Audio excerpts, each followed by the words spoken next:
Wear the blue and white threads. Yes. Talking about the Mindoro Tamaraws. And now, their first home game, wearing the black threads. The tip going to Mindoro. Similar size, maybe a little bit on the heft. Advantage for Marion. Pull-up jumper. Nice sign for Valenzuela. Nico Mamaradlo gets them the first 2 points of the ball game. Very impressive start for Valenzuela this season. RJ, bounce pass. Marion Magat, who did not play against Caloocan in their last game. My boy, those are games that pretty much they'll look at come the... Oh! JC Recto switching hands. Yun yung mga kailangan nila kay JC Recto. Strong finishes of a dribble penetrate on a downhill. RJ here. Dumps it to Joseph Sedorifa, who will lay it in franchise history. And that was the last time that they've seen them here, no? Yeah. Oh, off to the races against another turnover. JC Recto, binitbit, scores 2 more. Destacamento the rebound. Olegario on the other side. Alanes, corner pocket 3 is good. Shaq Alanes, definitely, hindi mo pwedeng iwanan yan. That 3-point make by Shaq. Bam Bam, 3-pointer, and he connects. Ahead to JC Recto, the pass to Magat, dumps it down low. Wow. Gamalinda lays it in. Of defensive intensity and conversions on the other end. Another steal. Valenzuela throwing the ball away, leads to a basket by Bam Bam Gamalinda, 7th straight. And CJ Alatica. Si King Destacamento. Si King Destacamento, sorry. King attacking the defense of Marion Magat, he will lay it in. And if that ball is right on top. Trailing by 9 Valenzuela, 16-7. Obuyes goes downhill, floater is up and good. Obuyes really has come. Coach Estong has really put him into good use. Recto no-look pass, throws it away. Obuyes eludes the defense of Gamalinda. Alatica there to clean up the miss. Halfway point of the first quarter. Post up, Alatica turns around, shoots over Sedorifa and scores.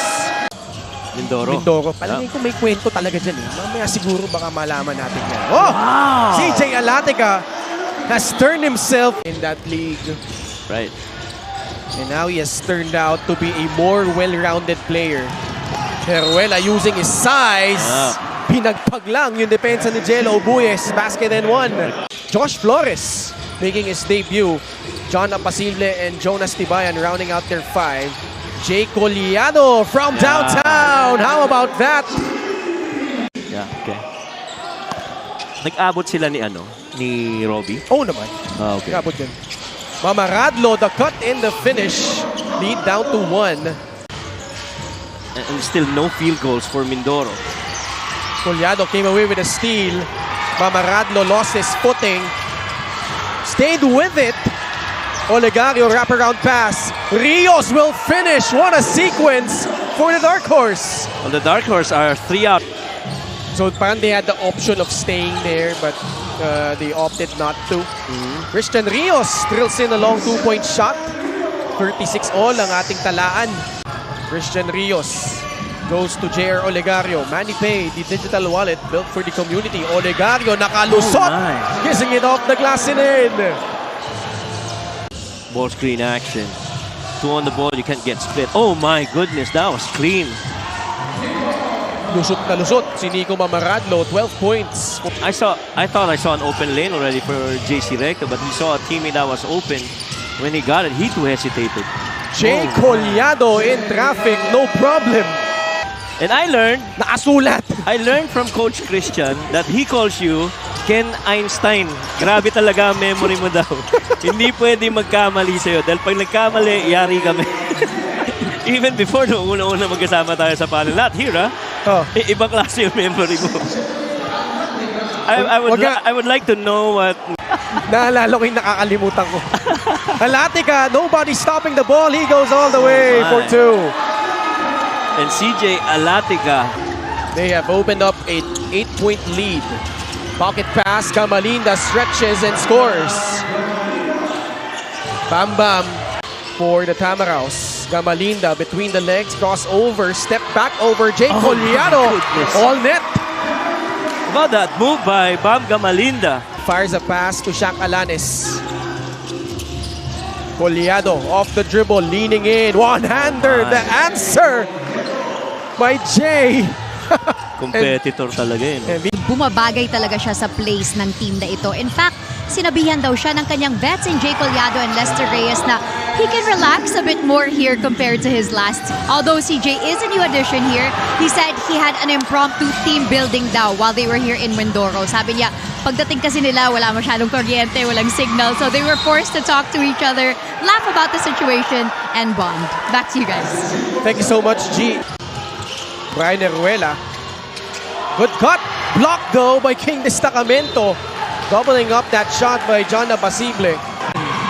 She missed. Good start. And for more, let's go to Gianna. We will reset their offense. 9 on their shot clock. Somebody's got a mismatch right here. Alanes in and out. Dumps it down low. Destacamento scores in the interior. That's what I was saying. 8-point lead. Sedurifa pumukul sa tres. Yes! Yeah, gonna need that. Running start for Jer Olegario. 3-on-2 fast break. Collado free inside for 2. Peruela. Pasa kay Caspe. Outside jumper. JV De La Cruz will hit it. Gamalinda corrals the miss. JV De La Cruz. The pump. The hoop. Ito appliances brand ng Pilipinas. Boy, look at that pass. Fight for the rebound. Tibayan goes for the reverse. Get to it. Magat on the right side. Hands it off to JV De La Cruz. Rising up for the jumper. It will pop out. Magat tried to clean it up. Third chance opportunity. Olegario strips JJ Caspe of the basketball.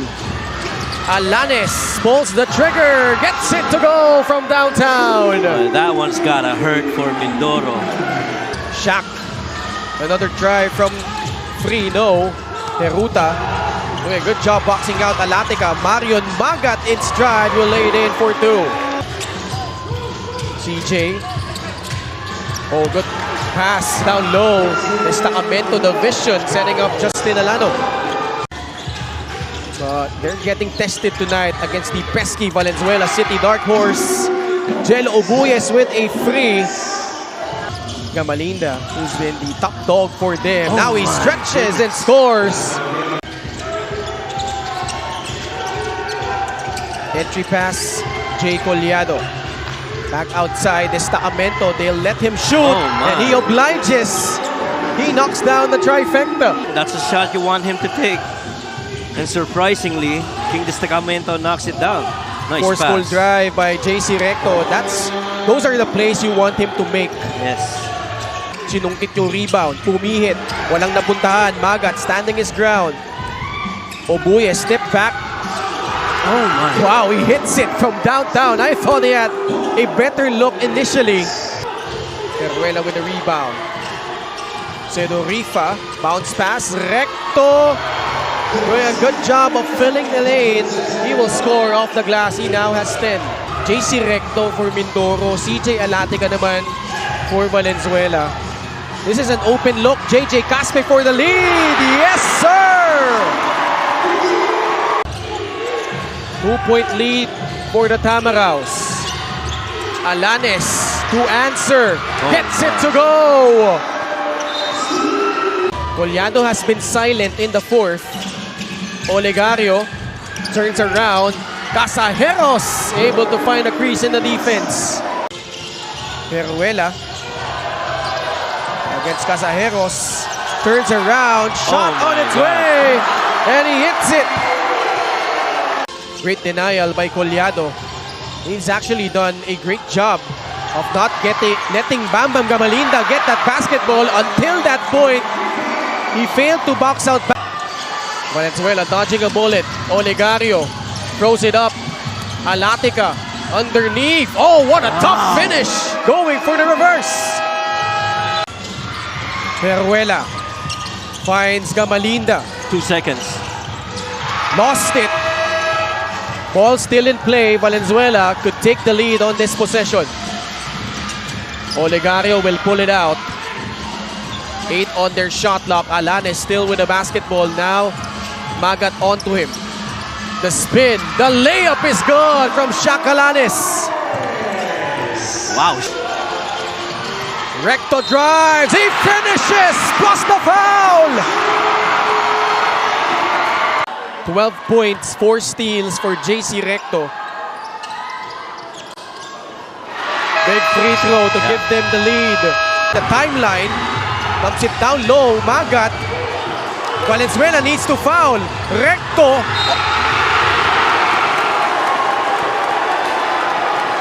And he'll have to earn it from the line. I thought they could have dribbled it out. Boy, bonus free throw. 2 free throws coming up for JC. Hits his first. Miss it. And so that you get possession. They miss it. They get possession. Nobody getting the defensive board for Valenzuela. 4 seconds left.